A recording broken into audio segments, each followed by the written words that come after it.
মৰমৰ ছাত্ৰ-ছাত্ৰীসকল, আজি মই নৱম শ্ৰেণীৰ সমাজ বিজ্ঞান বিষয়ৰ ইতিহাস খণ্ডটিৰ প্ৰথমটি অধ্যায় ভাৰতবৰ্ষলৈ ইউৰোপীয়সকলৰ আগমন এই পাঠটিৰ দ্বিতীয়টি খণ্ড আলোচনা কৰিম। তোমালোকে ভালদৰে মন দি চোৱাচোন।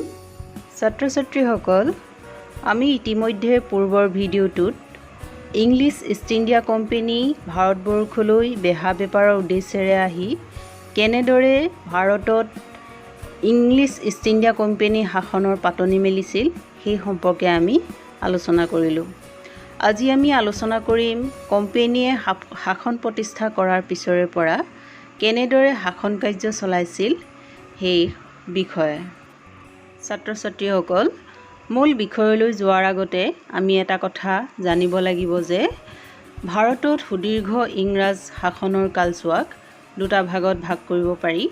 ইয়াৰে প্ৰথম ভাগটো হৈছে মোগল সাম্ৰাজ্যৰ পতনৰ পৰা আৰম্ভ কৰি 1857 খ্ৰীষ্টাব্দৰ চিপাহী বিদ্ৰোহলৈকে, আৰু দ্বিতীয় চোৱা সময় হৈছে 1858 খ্ৰীষ্টাব্দৰ পৰা 1947 খ্ৰীষ্টাব্দলৈকে। এই দ্বিতীয় চোৱা সময়ত ভাৰতৰ শাসন কাৰ্য ইংলেণ্ডৰ ৰাণীয়ে প্ৰত্যক্ষভাৱে কৰাৰ ব্যৱস্থা কৰা হৈছিল। আনহাতে প্ৰথম চোৱা সময়ক কোম্পানীৰ আমোল বুলি কোৱা হয়, কাৰণ এই সময়ছোৱাতেই ইষ্ট ইণ্ডিয়া কোম্পানীয়ে ভাৰতৰ ৰাজন্যবৰ্গক ক্ষমতাচ্যুত কৰি ভাৰতত ইংৰাজ শাসনৰ পাতনি মেলিছিল। ভাৰতত ইষ্ট ইণ্ডিয়া কোম্পানীৰ শাসন প্ৰতিষ্ঠাৰ ক্ষেত্ৰত গুৰুত্বপূৰ্ণ ভূমিকা গ্ৰহণ কৰিছিল সেই সময়ৰ বংগৰ গভৰ্ণৰ ৰবাৰ্ট ক্লাইভে।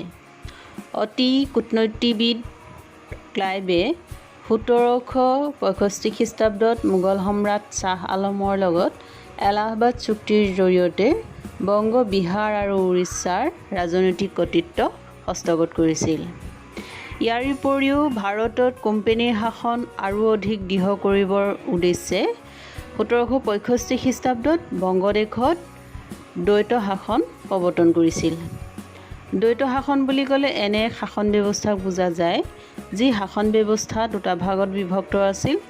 ইয়াৰে এটা ভাগত শাসন কৰিছিল বংগৰ নবাবে আৰু আনটো ভাগত শাসন কৰিছিল কোম্পানীয়ে। যদিও বংগৰ নবাবৰ হাতত গুৰুত্বপূৰ্ণ দায়িত্বসমূহ অৰ্পণ কৰা হৈছিল, কিন্তু শাসনৰ বাঘজৰী আছিল কোম্পানীৰ হাততহে।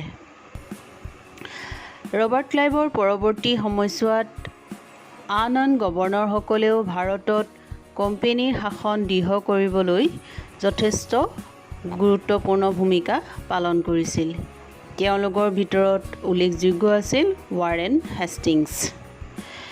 এইখিনিতে আমি এটা কথা মন কৰিব লাগিব যে কোম্পানীৰ শাসন প্ৰতিষ্ঠাৰ সময়ছোৱাত বংগ, কলিকতা আৰু মাদ্ৰাজক কেন্দ্ৰ হিচাপে গঢ়ি তোলা হৈছিল, আৰু এই কেন্দ্ৰকেইটাক একোজন প্ৰেছিডেণ্টৰ অধীনত ৰখা হৈছিল, আৰু প্ৰেছিডেণ্টৰ শাসন যন্ত্ৰটোক প্ৰেছিডেন্সি হিচাপে জনা গৈছিল।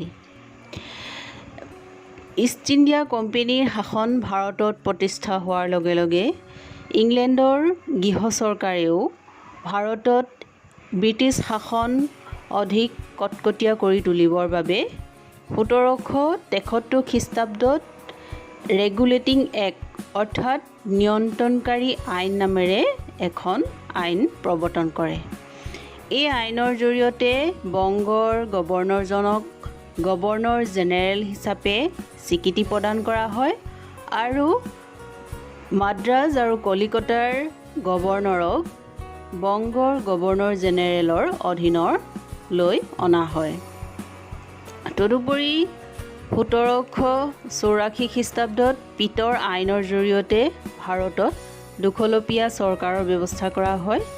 এই দুখলপীয়া চৰকাৰক কোম্পানীয়ে ভাৰতত শাসন চলোৱাৰ ব্যৱস্থা কৰা হৈছিল, আৰু কোম্পানীক পৰিচালিত কৰাৰ দায়িত্ব গ্ৰহণ কৰিছিল ইংলেণ্ডৰ গৃহ চৰকাৰে।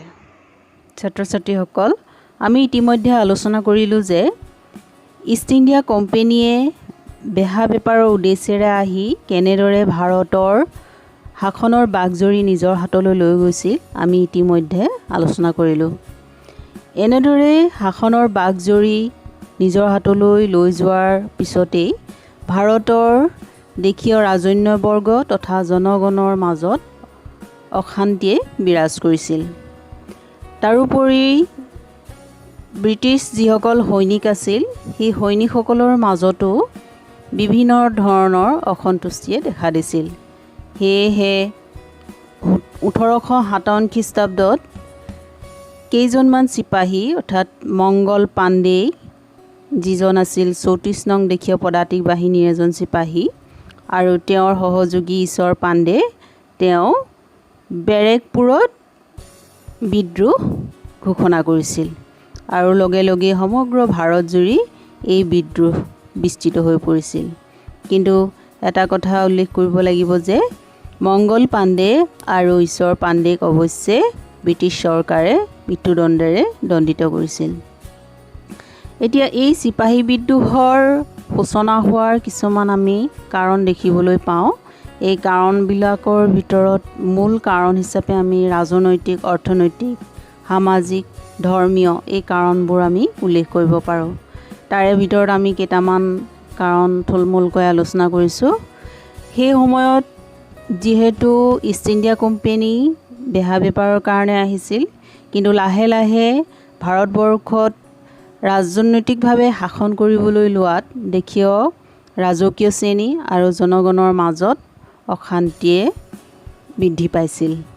সেয়েহে তেওঁলোকে ইংৰাজ শাসনৰ বিৰুদ্ধে বিদ্ৰোহী হৈ পৰিছিল।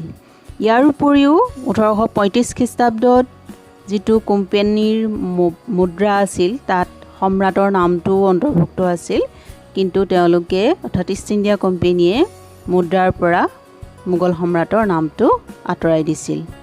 তদুপৰি সেই সময়ত পাৰ্চী ভাষাক ৰাজকীয় ভাষা হিচাপে মৰ্যাদা দিয়া হৈছিল, কিন্তু ইংলিছ ইষ্ট ইণ্ডিয়া কোম্পানীয়ে তেওঁলোকৰ নিজৰ শাসনৰ সুবিধাৰ্থে পাৰ্চী ভাষাক উচ্ছেদ কৰি ইংৰাজী ভাষাক প্ৰচলনৰ চেষ্টা কৰিছিল।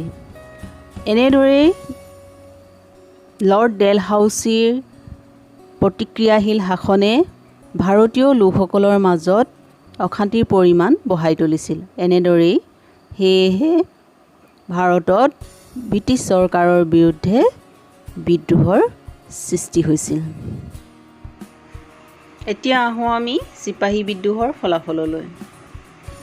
1857 খ্ৰীষ্টাব্দৰ চিপাহী বিদ্ৰোহৰ ফলস্বৰূপে ব্ৰিটিছ চৰকাৰে ভালকৈয়ে অনুধাৱন কৰিব পাৰিছিল যে ইতিমধ্যে